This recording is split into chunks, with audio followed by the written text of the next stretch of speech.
Sir, மறைந்த மதிப்பிற்குரிய பகுஜன் சமாஜ் கட்சி தலைவர் ஆம்ஸ்ட்ராங் அவர்களுடைய மறைவு தமிழ்நாட்டையே உலுக்கிய ஒரு சம்பவம். அந்த வழக்கினுடைய தற்போதைய நிலைப்பாடு என்ன? ஏன்னா இதுல நிறைய சர்ச்சையான வதந்திகள்லாம் சமூக வலைத்தளங்கள்ல பரவிக்கிட்டு இருக்கு. உதாரணத்துக்கு சொல்லணும்னா, சில அமைச்சர்கள் பெயர் அடிபடுது. அமைச்சர் சேகர் பாபு சம்பந்தப்பட்டிருக்கிறதா சொல்றாங்க. அதே மாதிரி செல்வ பெருந்தகை சம்பந்தப்பட்டிருக்கிறதா சொல்றாங்க.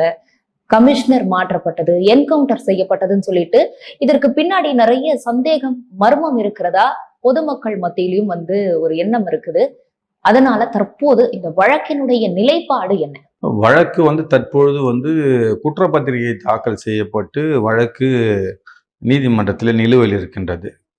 அனைத்து நபர்களுக்குமான வழக்கறிஞர்கள் நியமிக்கப்பட்ட பிறகு வழக்கு விசாரணை துவங்கும் என்ற நிலையில் இருக்கின்றது. நீங்கள் கேட்டது போல இந்த வழக்கு முழுமை அடைந்து விட்டதா அல்லது ஏன் இந்த வழக்கை முழுமையான விசாரணைக்கு எடுத்து செல்லவில்லை என்று பலர் கேள்வி கேட்கின்றார்கள்.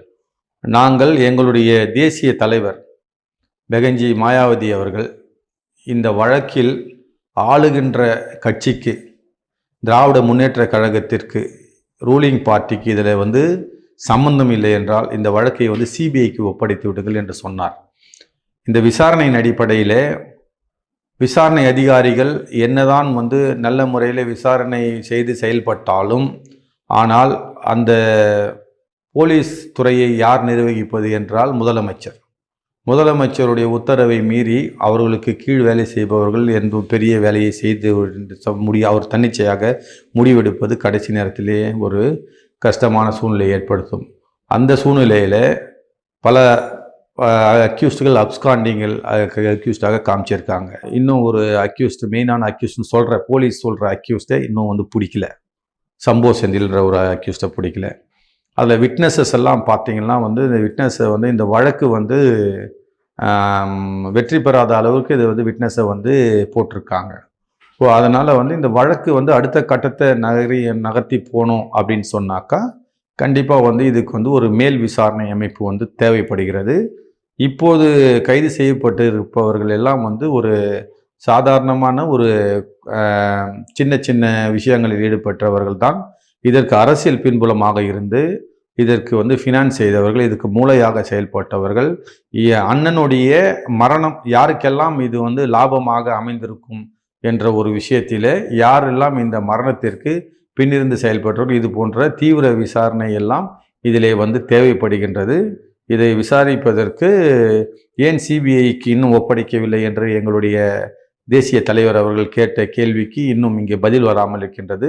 அதற்கான ஆவணங்களை செய்ய கட்சி முற்பட்டு வருகின்றது. சார், நீங்க இப்போ ஏறுகிற மேடைகளாக இருக்கட்டும், நீங்க பேசுற கட்சி பொதுக்குழு கூட்டங்களாக இருக்கட்டும், நீங்க தொடர்ந்து மறைந்த தலைவர் ஆம்ஸ்ட்ராங் அவர்களுடைய இந்த கொலை வழக்குக்கு அவருக்கு கண்டிப்பா நீதி கிடைக்கணும், வழக்கு சிபிஐக்கு மாற்றணும் அப்படின்னு சொல்லி தொடர்ந்து நீங்க அழுத்தம் கொடுத்துக்கிட்டு வலியுறுத்திக்கிட்டு வந்துகிட்டு இருக்கீங்க.